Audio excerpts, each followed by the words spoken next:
我哋當由4月開始啦，唔計琴晚啊，好唔好啦？咁其實咧都升咗成半年啦，個升幅都係相當之唔錯啦。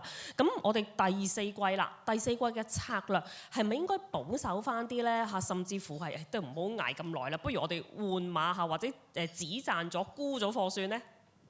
嗱，咁其實喺呢個環境咧，我哋就有3個大重點，就建議投資者要留意啦。第一就係開始諗翻一啲防守性嘅策略。第二咧就係分散投資。第三就係持續投資啦。咁第一，我哋點解要諗翻一啲防守性嘅策略咧？咁其實我哋依然偏好美股嘅，近期啲 earnings 咧都比較好，而且市場又預計聯儲局會減息啦。咁其實依個環境都會支持股市嘅。但係我哋要留意翻潛在嘅風險，例如估值偏高啦、經濟增長放慢啦、勞工市場開始出現少少裂痕啦、unemployment rate 又升咗去4.3%啦。咁其實全部呢啲因素咧都會影響市場嘅表現嘅。咁喺資產配置方面咧，除咗科技同埋通訊服務股票，我哋都睇好一啲防守性嘅板塊，例如 utilities 啊、醫療保健啊等等。咁喺波動時況下咧，呢啲資產可以幫我哋提高穩定性同埋平衡整體組合嘅風險。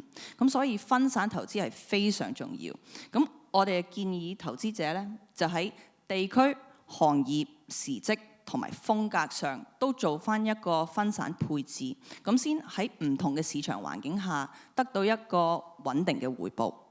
嗱，咁下一張 chart 咧就呢度啦，見到其實係表達緊過去15年唔同資產嘅回報。咁好簡單嚟講，個 chart 係就好彩色㗎啦。咁其實個重點咧就係冇一個資產會永遠每年跑第一嘅。咁所以分散投資係非常重要。嗱，多元資產嘅策略咧，就可以幫我哋根據市場嘅走勢，咁靈活調整資產比例。咁減息時候，我哋可以提高一啲股票配置；市場波動嘅時候，又可以提高一啲防守性嘅資產。咁先可以真正應對唔同嘅市場環境，同埋得到一個長線嘅回報啦。下一張出第3個大重點就係持續投資嘅重要性。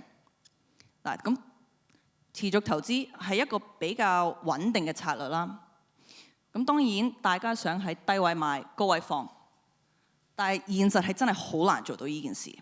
市場一大型波動嘅時候，其實市場嘅短期走勢咧就好難去預測。咁我哋反而可能會 miss 咗啲市場反彈嘅機會。